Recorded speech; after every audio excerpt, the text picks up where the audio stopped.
قرآن مجید کلام اللہ ہے کہ جب یہ کہا جاتا ہے کہ قرآن مجید اللہ کا کلام ہے تو اللہ تبارک و تعالیٰ کسی بھی اپنے نبی پیغمبر یا رسول سے کیسے کلام کرتا ہے، اس حوالے سے اللہ تبارک و تعالیٰ نے فرمایا ما کان لبشر ان یکلمہ اللہ الا وحیا من وراء حجاب او یرسل رسولا فیوحی باذنہ ما یشاء، کہ اللہ تبارک و تعالیٰ کسی بھی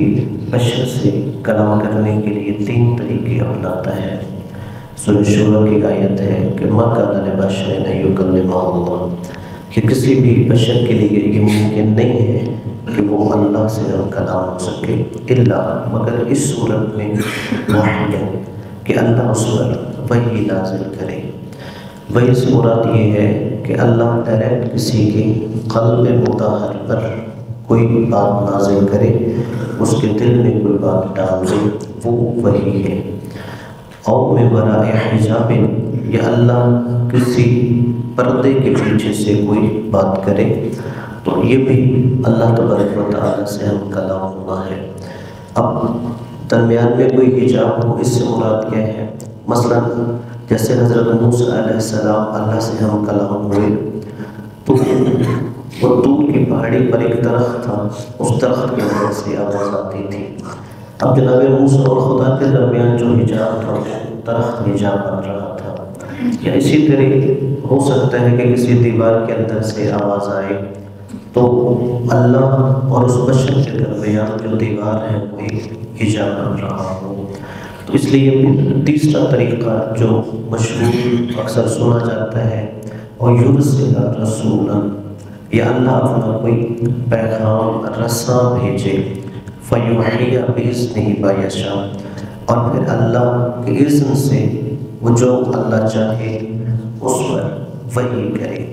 وہ حضرت جبرائیل علیہ السلام ہے کہ جو اللہ نے فرشتہ جبرائیل علیہ السلام کو خاص طور پر اللہ اور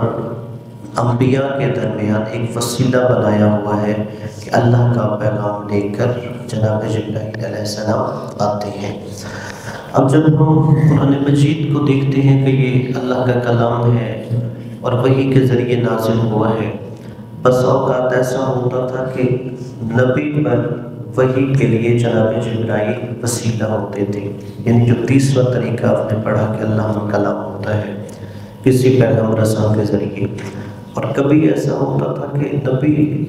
اور اللہ کے درمیان جناب جبرائیل وسیلہ نہیں ہوتے تھے، بلکہ جو پہلا طریقہ ہے کہ ڈائریکٹ رسول خدا کے قلب مطہر پر خدا وحی نازل کر رہا ہوتا تھا۔ اور اسی حوالے سے حضرت امام جعفر صادق علیہ السلام سے سوال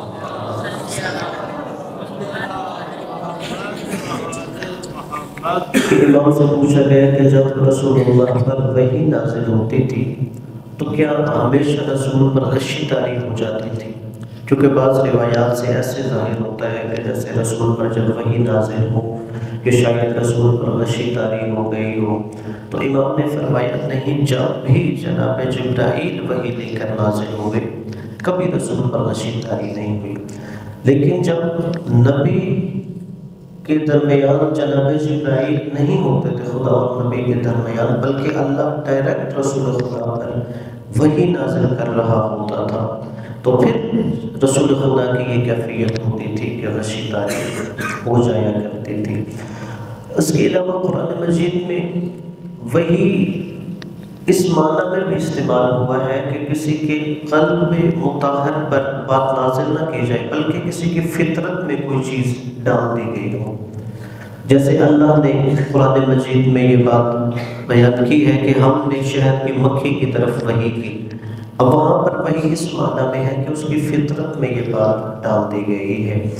اسی طرح جناب موسیٰ علیہ السلام کی والدہ کے بارے میں ہے وَأَوْحَيْنَا إِلَىٰ أُمِّ مُوسَىٰ، کہ ہم نے جناب موسیٰ کی ماں کی طرف وحی کی، وہاں پر بھی یہ ہے کہ ان کے دل میں یہ بات ڈال دی گئی تھی کہ وہ جناب موسیٰ علیہ السلام کو پانی کے حوالے کر دیں۔ اور اس حوالے سے جب یہ پتہ چل گیا کہ جو وحی ہوتی ہے اس میں خطا کا امکان نہیں ہوتا، غلطی کا امکان نہیں ہوتا، کہ نبی کو اس حوالے سے کوئی بھی سہو و نسیان نہیں ہوتا، اس لیے کہ وحی ایسے ہے کہ جو انسان مکمل طور پر اپنے وجدان کے ذریعے محسوس کرتا ہے، اور اس میں کچھ ایسی روایات ہیں کہ جن اسرائیلیات کہا جاتا ہے، کہ ان اسرائیلیات کا مطلب یہ ہے کہ وہ در حقیقت غیر مسلموں کی طرف سے مسلمانوں کی کتاب میں ڈال دی گئی ہیں۔ وہ کیا ہے؟ وہ ایک قصۃ الغرانیق ہے۔ آپ نے سنا ہوگا کہ سلمان رشدی اس نے کتاب لکھی تھی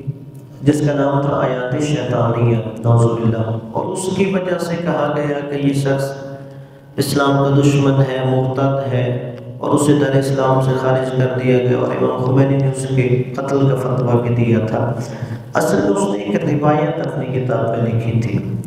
اور وہ کتاب کے اندر مسلمانوں کی بھی روایت ہے، جیسے تفسیر تبری کے اندر موجود ہے، تفسیر در منصور کے اندر موجود ہے،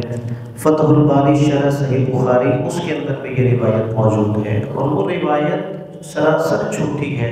شیعہ علماء کے نزدیک۔ وہ کیا ہے کہ سورہ نجم کی آیت نمبر 19 اور 20 ہے، اس کے اندر یہ ہے کہ لات، عزا اور منات کی بات کی گئی ہے، اور اس کے بعد اس روایت کے مطابق کہ نعوذ باللہ رسول نے یہ کہا کہ یہ تینوں بہت عظیم القدر بت ہیں، اور ان سے قیامت کے دن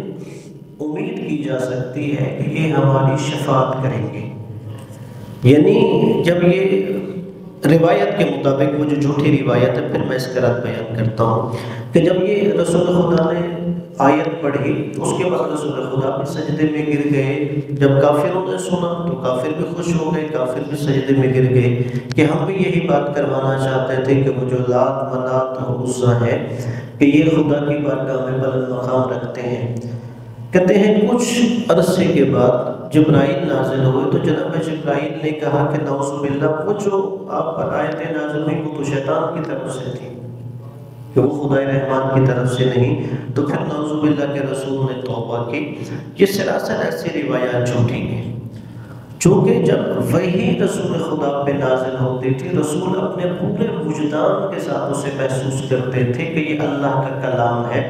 اور اس علم کے درمیان کوئی خطا کا امکان نہیں ہوتا تھا۔ لہٰذا اگر کوئی اس طرح کی روایات ہیں تو ہم ان کا اعتبار نہیں کرتے۔ اور آخر کی آج ایک بات ہے کہ پھر جو قرآن مجید ہے یہ ہمارے نبی کی حقانیت کا قیامت تک کا معجزہ ہے۔ مثلاً اگر آج آپ سے کوئی پوچھے کہ آپ کے نبی سچے نبی ہیں تو آپ انہیں کیا دلیل دیں گے؟ کیا انہیں یہ کہیں گے کہ ہمارے نبی نے جانور ٹکڑے کیے تھے، یا ہمارے نبی کے ہاتھ پر پتھر کلمہ پڑھتے تھے؟ نہیں، یہ قرآن مجید نبی کا معجزہ ہے، اس لیے کہ اللہ نے قرآن میں کہا ان کنتم فی ریب مما نزلنا علی عبدنا فأتوا بسورۃ من مثلہ وادعوا شہداءکم من دون اللہ ان کنتم صادقین، کہ اگر تمہیں شک ہے کہ یہ نبی اللہ کا رسول نہیں ہے تو اس جیسے ایک صورت لے کے آؤ،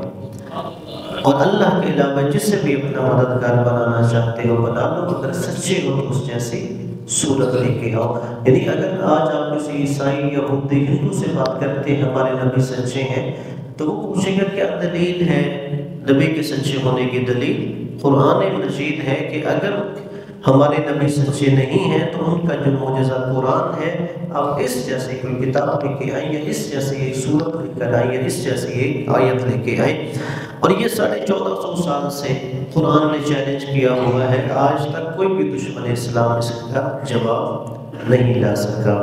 اس حوالے سے ہی آپ کا کوئی اور سوال ہو تو آپ پوچھ سکتے ہیں۔ صلوات پڑھیے محمد